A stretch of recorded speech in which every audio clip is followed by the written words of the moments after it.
25 years ago, I made a series of films about wine that saw me travel the world, building up into a history, which then became a book.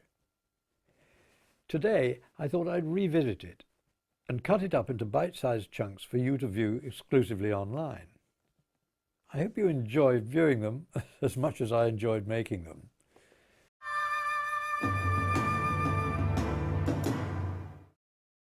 Wine was consumed with enormous enthusiasm, as you can imagine, throughout the Roman Empire. In fact, as water was doubtful, it was really the only hygienic drink and absolutely vital to doctors. So its transport became a really important industry in its own right. Wine was transported and stored in a two-handled clay jar called an amphora. Each kind had a slightly different shape, and a few of them, carrying the most famous wines, had the merchant's name stamped on the handle, like this one.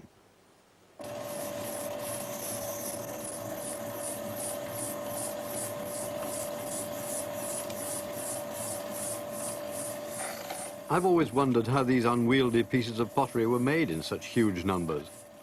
A potter in Florence showed me, forming the ancient shape as though he did it every day.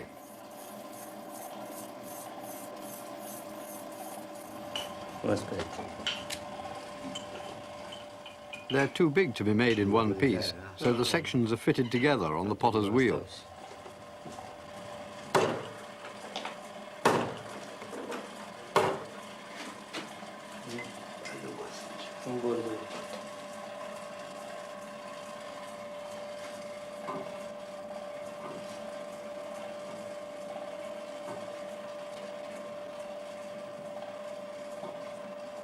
Yes. Finally, and it seems rather perversely, what was a perfectly sensible flat bottom for it to stand on is shaved away to give it a point. Why?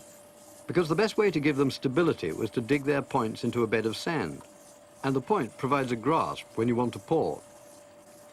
Like a lobster, it's blue when it goes in to be cooked and comes out pink. They are very weighty things. And this one's empty. Imagine that with 35 litres of wine in it, which is what it holds, it's really a two-man proposition to lift it off the ground at all. In fact, it's not really surprising that as the Roman Empire went on, they settled for much less fragile barrels.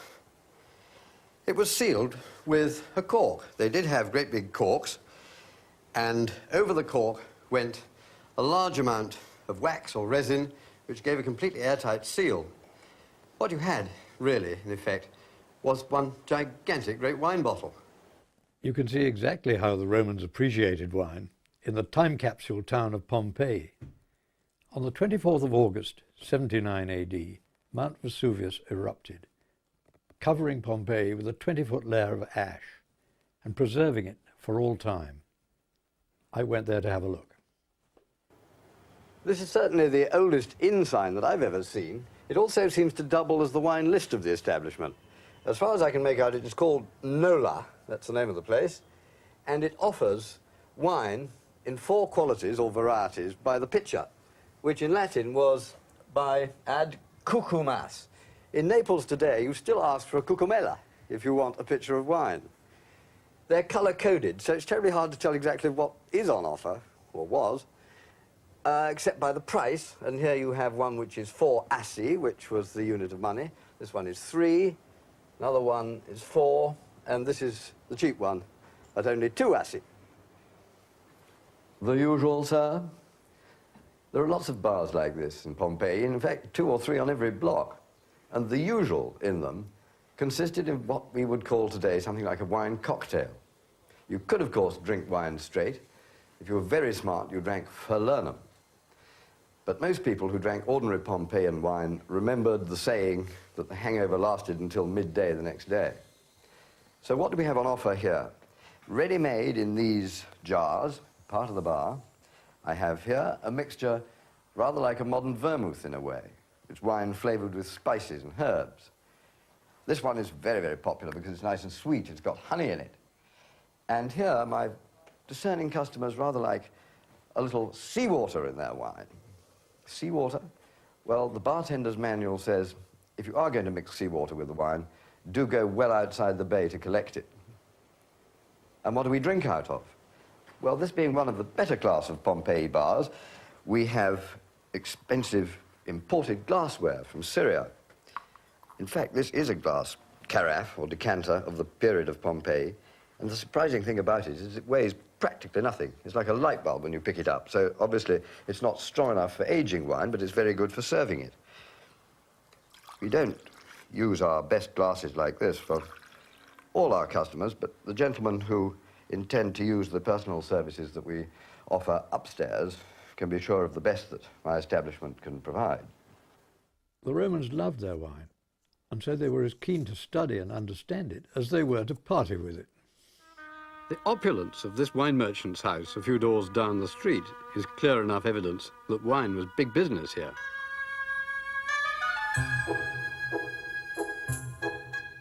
There's no doubt that Pompeii was a pretty racy town.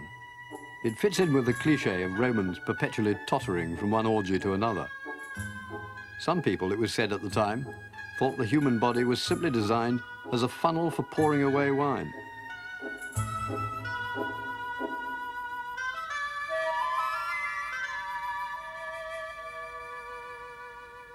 So it's easy to forget that Romans were also extremely serious people. Dignity is a very Roman word. It was very dignified to be a connoisseur. The prestige of wine in ancient Rome is almost as hard to grasp today as the sheer scale and refinement of Roman luxury. In fact, there's only one place in the world you can see it today, in the flesh, so to speak, and that is here, in California. The John Paul Getty Museum at Malibu is a faithful reconstruction of one of the great villas of Herculaneum. A Roman chateau, in fact. Julius Caesar knew it well. One Roman emperor considered his greatest pleasure was tending a vineyard with his own hands.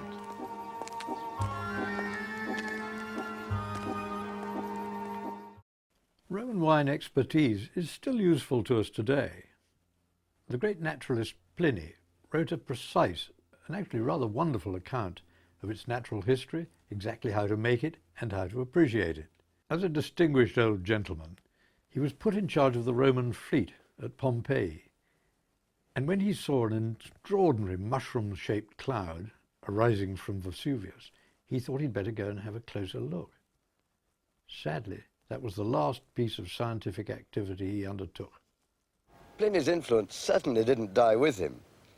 In fact, this edition of his book was printed in 1513. That's nearly 1,500 years after he was killed.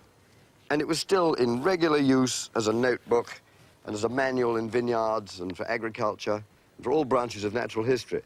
This copy looks as though it's been in almost constant use since it was printed.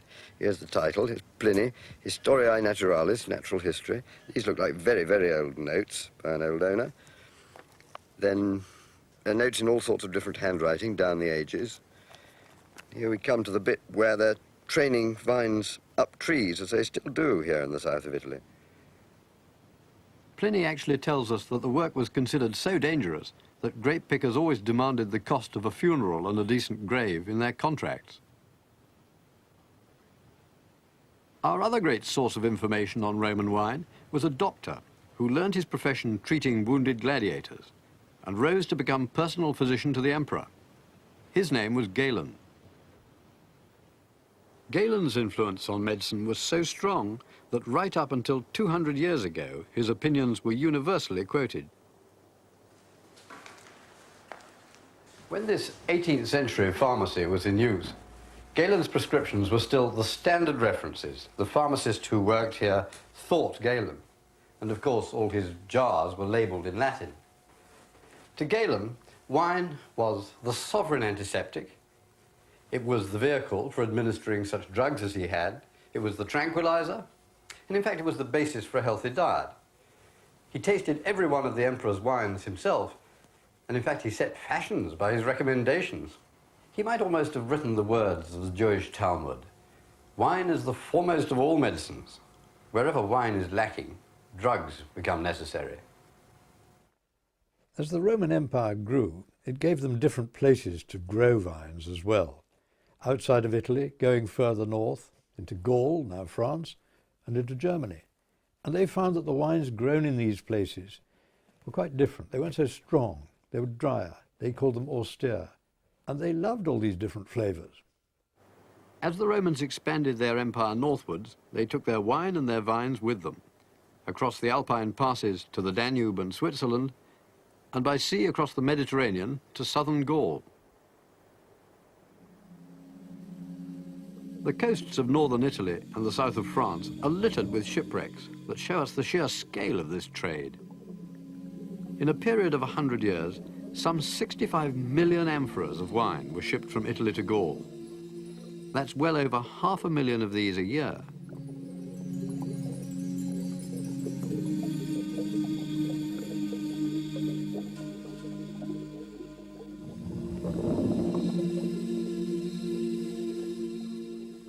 Enormous jars like these were used for the bulk transport of the cheapest sorts of wine. In effect, this ship was one of the world's first tankers.